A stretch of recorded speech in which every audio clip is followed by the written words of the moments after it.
Welcome to Trinidad and Tobago to our News 4 report, a product of the Government Information Services Limited and the Ministry of Communications. I'm Nicola Barreto. Let's take a look at the headlines.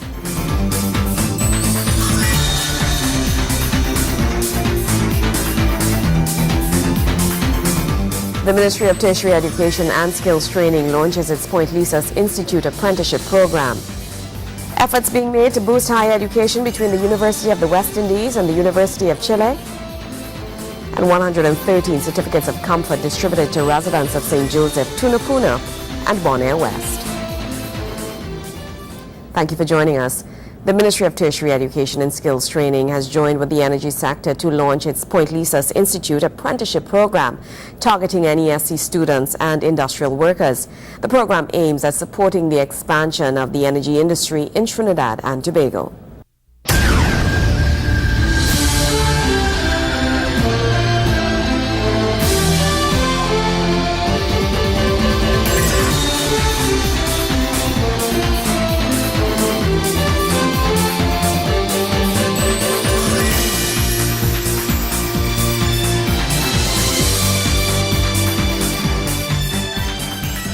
Welcome to Trinidad and Tobago to our News 4 report, a product of the Government Information Services Limited and the Ministry of Communications. I'm Nicola Barreto. Let's take a look at the headlines.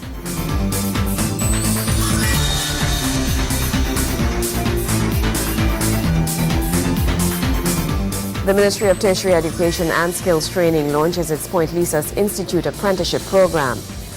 Efforts being made to boost higher education between the University of the West Indies and the University of Chile. And 113 certificates of comfort distributed to residents of St. Joseph, Tunapuna, and Bonaire West. Thank you for joining us. The Ministry of Tertiary Education and Skills Training has joined with the energy sector to launch its Point Lisa's Institute Apprenticeship program, targeting NESC students and industrial workers. The program aims at supporting the expansion of the energy industry in Trinidad and Tobago. Students coming out of NESC training now have a chance to gain CVQ certification through the new Point Lisa's Industrial Apprenticeship program. The new training targets workers and students looking to get into the energy industry and is said to be as a result of a multi-pronged partnership with several industries on the estate, including PPGL, PLNL, Demas, PCS Nitrogen, Methanex, as well as state accrediting company NTA and the Energy Ministry. Each apprentice will be rotated every 6 months to a new environment for a total of 4 rotations over a 2-year period. Tertiary Education and Skills Training Minister Fazal Karam says apprentice training plays a major role in the development of industry. References made to FedChem and Texaco and TCL and all the other companies carrying. All of those workers, many of whom have gone to the great beyond, have contributed to what we call today the Point Lisa's Industrial Estate. Many of them didn't have any qualifications beyond Standard 7. But then there's a difference between certification and qualification, as there's a difference between schooling and education. The expansion of the Point Lisa's and Point Fortin industrial estates are said to require skilled expertise. According to Energy Minister Kevin Ramnarine, training these persons will lend the needed support to facilitate the growth of the energy sector. The NEC and the president of the NEC is here this morning, Dr. Paltu. The NEC, the Ministry of Energy, and the NGC, we are working closely with Mitsubishi and Neil and Massey to land a methanol to dimethyl ether plant in the Union Industrial Estate. That's a $850 million investment, and that too will not be run by robots, it will be run by people. So Mitsubishi and Neil and Massey have given a commitment to develop the people in Labrie to work in that plant. We have to continue to produce the young people who will work in these facilities, and that is why we thought it was very important that the Ministry of Energy support this initiative that is spearheaded by the Ministry of the Ministry of Tertiary Education. Chairman of PLE Ian Welch explained how the program intends to offer training and hands-on experience to the student. With this apprenticeship program, the parties will have responsibilities consistent with their respective areas of expertise. Trainees will go through the classroom training at the well-established NESC training centers. And then we, as producers and contractors, can provide the experience, coaching, competent to create the competent and confident worker. The Energy Minister says the industry offered many opportunities to those willing to learn and develop themselves. He urged the students to stay focused on their careers. I know many of the operators in Atlantic and operators in Point Lisas, and they have done very well for themselves. And many of them have gone on to do degrees at university and so on, and MBAs, and become managers. In fact, there's one gentleman who is at BP and he's now at Methanex. I wouldn't call his name, but you all know who I'm talking about. And he started off with a MOCO in the 1970s as a laborer. And he ended up becoming the vice president of BP. And then he went on to work, currently he works at Methanex. And throughout the years, he just continued to develop himself. So continue to develop yourself, continue to study, continue to grow. The Ministry of Energy presented the NESC with a check for $6.2 million as part of its funding for the apprenticeship training program. Kimberly Calawan, News 4.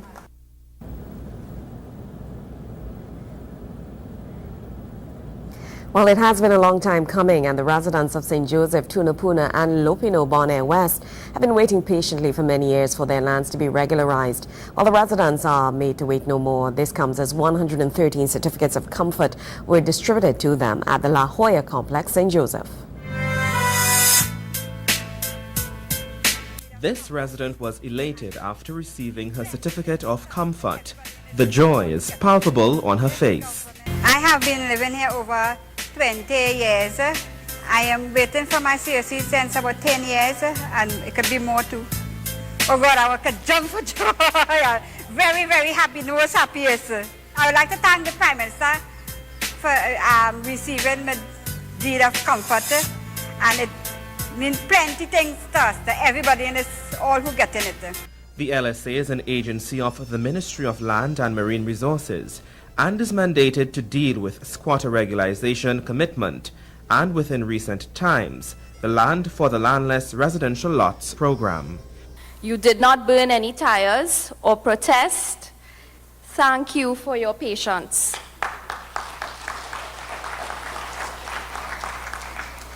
LSA Chairman Nisha Mathura Alaha says the LSA remains committed to fulfilling its directives and vision of transforming and developing squatting sites into sustainable communities and bringing relief to the landless. You, the residents, have suffered adverse stigmatism associated with your dire living conditions to the extent that the area is more commonly known as Bangladesh. A recent decision has been taken to regularize you, the residents, at Farm Road, St. Joseph. However, the carrying capacity of the site, given its size, the types of homes, suggests that some residents, some of you, may have to be relocated to permit regularization of many of the residents. On a slideshow presented at the ceremony, Mr. Ivan Gabriel gave his response upon receiving his certificate of comfort. He thanked the government for coming to his rescue. I'm feeling very happy. I'm proud about it. Proud about what we're receiving. This government cares about the poor people. Well, that means a lot to me. Well, I've seen some improvement now. Well, I'm seeing some betterment now seeing the reality. So that gives me confidence. You see, now I have comfort with my COC. I have right as a citizen. I have my children and grandchildren. They've been here a long time. Minister of Land and Marine Resources, the Honorable Jairam Simangal, told the gathering they will now have to continue building their future for themselves and their families. The necessity to provide home for your family, the necessity to provide a shelter for your children, and to provide a place where you can go to and have love and affection from the persons around you. There was more in store for the residents as National Congress UNC St. Joseph candidate Ian Allen stole the spotlight when he appeared at the ceremony at the La Jolla Auditorium in St. Joseph to distribute certificates of comfort to squatters from the constituencies of St. Joseph, Tunapuna, St. Augustine, and Lopino, Bonaire West.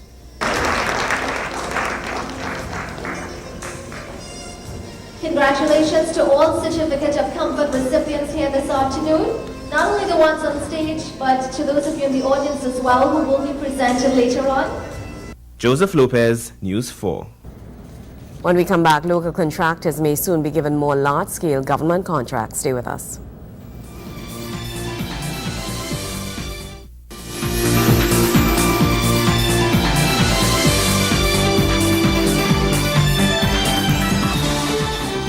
Welcome back. More local contractors may soon be given more large-scale government contracts. This is the suggestion from the Minister of Works and Infrastructure, Dr. The Honorable Suratran Rambachan.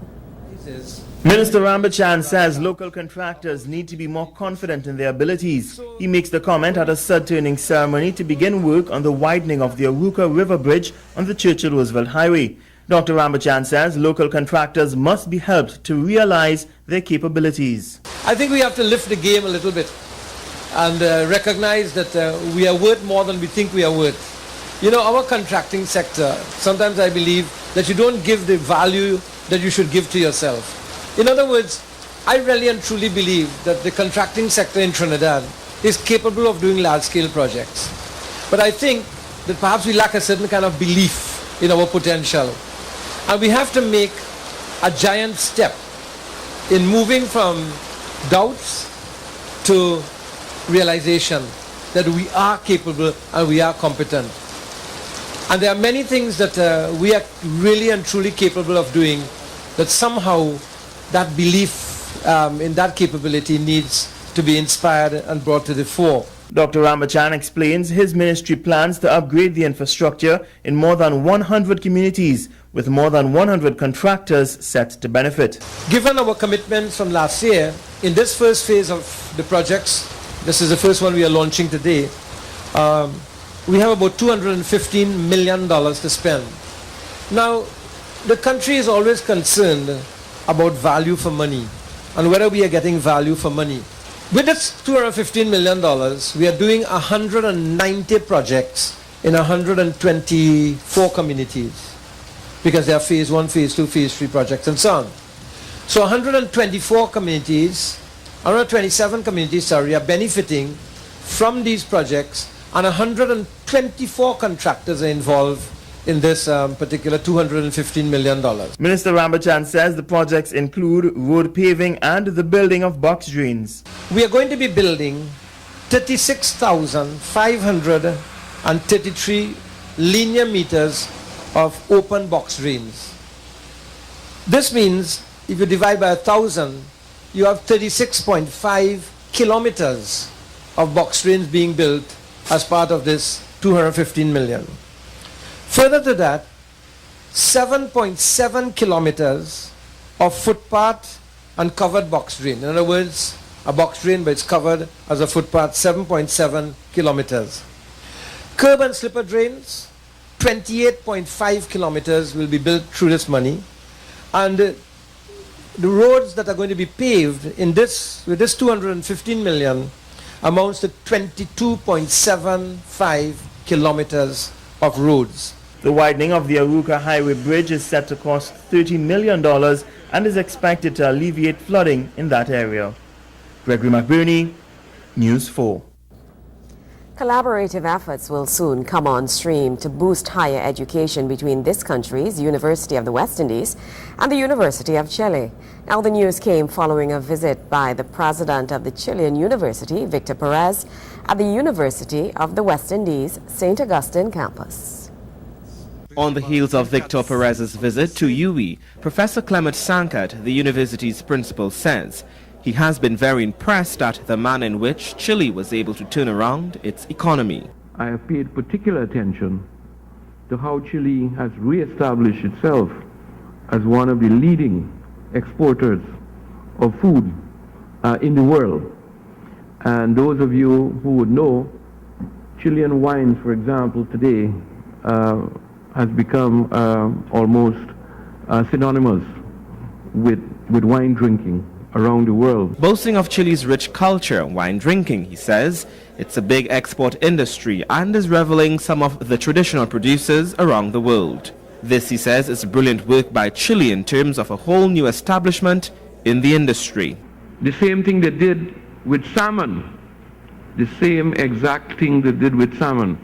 Through research and development, Chilean salmon has also now made its mark on the world, and I'm sure there are many other agricultural products that Chile is exporting to the developed countries. In fact, we see it. You go to the United States and Canada, and their fruits year-round. They don't come from the States or Canada year-round. Countries like Chile are filling that void, and we commend Chile for what it has done in agriculture to begin with. We would like to hear about more that they have done in other areas, but there may be lessons for us there to learn. He adds that the role of education is very important, and UWI as a regional university needs to think of ways to contribute to development, competitiveness, and the sustainability of the country and region. UWI has been pivotal to knowledge creation, training, and development to the human capital needed to boost the economic development of the country from 1960 to today. In fact, this campus was a forerunner to our independence, which came 2 years later. And I like to say that St. Augustine and the University of the West Indies has produced many of the leaders for our society. Addressing the gathering, Victor Perez, president of the university, spoke about the role of higher education by the Chile University. As Principal Sancats already said, the foundation of the University of Chile was in 1842, and that foundation was one of the most meaningful events of our republic, establishing progress and the pursuit of universal values through public education. Joseph Lopez, News 4. Switching now to sport, Maloney and Laventille met in Game 1 of the two-match semi-final in the Ministry of National Security's Hoop of Life Community Basketball League. The Maloney Outdoor Court was the venue for the clash, and the home team made full use of the home ground advantage. Wayne Cunningham was there, and he has the highlights. In a repeat of last season's semi-final, Maloney is we met Laventille United on Wednesday at the Maloney Hard Courts for place in this season's final. Laventille came out on top of that previous Big Four encounter and eventually went on to take the inaugural Hoop of Life title. But over 500 fans turned up hoping to cheer on the home team to a massive win ahead of Game 2, and they jumped out to an early lead. But back-to-back three-pointers brought the defending champions back into it.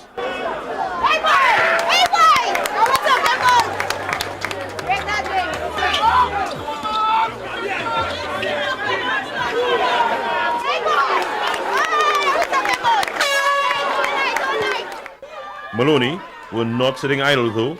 Michael Jerome doing some damage here. He had 11 points on the night.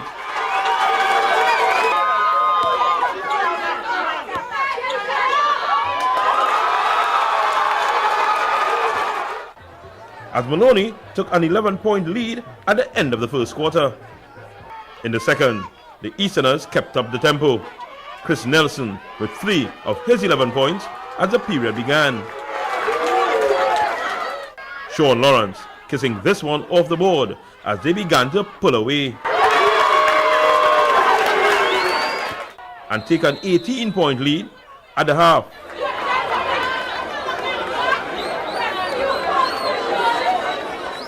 To start his team scoring in the third quarter, Lawrence did this.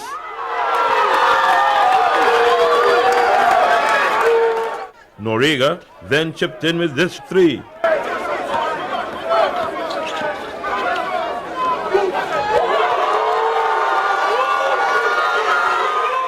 Laventille would still be hopeful despite the lopsided scoring because they had this man, Stephen Leiter Lewis. 3 of his 20 points on the night coming with this jumper. Then 2 more with the lay-in.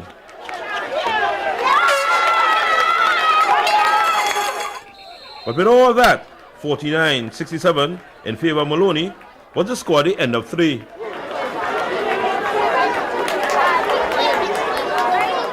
Defense was also a big factor for the home side. Lawrence doing some rejecting. Kurt Christian did have a game-high 23 points for Laventille, but it was not enough to raise the all-round performance of Sean Lawrence, who had 13 rebounds to go along with his 22 points and 6 blocks, as he led Maloney to an 89-61 win. Now they head to St. Babs for Game 2, where they will be wary of a massive loss in 2012, which caused them a place in the final. Wayne Cunningham, News 4 Sports. When we come back, the doors to the Chaguanas Complex officially open. Stay with us.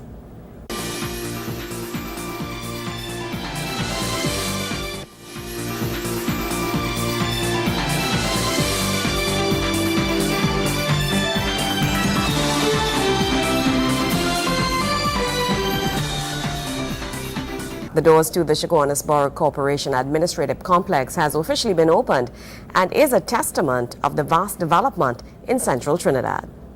The fully furnished Chaguanas Borough Corporation Administrative Complex has officially been handed over to the corporation and burgesses of the Central Borough. On Wednesday, the official handing over ceremony took place on the compound of the state-of-the-art complex that promises a more efficient service delivery and management of the borough's affairs. Construction of the building began in 2007 and was completed 18 months later in 2009, following which the retrofitting and gradual use of the space took place. This beautiful town hall is the culmination of the foresight, the diligence, and production of successive chairmen and mayors. They all had this in their mind that someday we should achieve a new town hall. From Mulchan Siuchan was gone to the great beyond, back in the county council days, to the present borough corporation, and hopefully in the near future it will be our city hall. As the largest and the fastest growing borough in Trinidad and Tobago, Chaguanas will now greatly benefit from the 35,000 square foot complex, which will house the administrative offices of the Chaguanas Borough Corporation. The complex will allow citizens of the highly commercialized central community to gain access to local government services at one convenient location in the heart of Chaguanas. The complex features a 3-story structure and green spaces for public use. The fully air-conditioned main building is wired for the most up-to-date communication networks and includes fire detection, fire alarm and security systems. Minister of Works and Infrastructure, Dr. the Honorable Suredratan Ramachan, spoke of the technologically advanced building and the safety and security it would provide to burgesses. There are 80 cameras in this building, 80 cameras. And the system that you will see here is the same system that exists as the White House in the United States. And the same system that exists in what are called safe cities. And the reason we chose this system is because we want to make Chaguanas one of the first safe cities in the entire Caribbean. And what do I mean by this?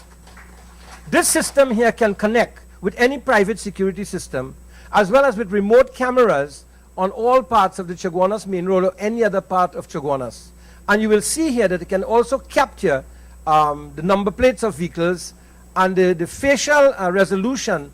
It's unbelievable how clean and clear it is in this building. And you can sit here, therefore, and look all around Chaguanas and know what is happening at any particular point in time when those other cameras go up through the Ministry of National Security. So what we have done is that we are integrating this with what the Ministry of National Security is doing with the camera system, and you will have a very, very good security system that will enhance this personal security of all the burgesses and visitors to the borough of Chaguanas. Other features of the complex include an elevator, daycare center which will be housed in a separate building, on-site parking to accommodate 127 vehicles, library facilities and a multi-purpose auditorium.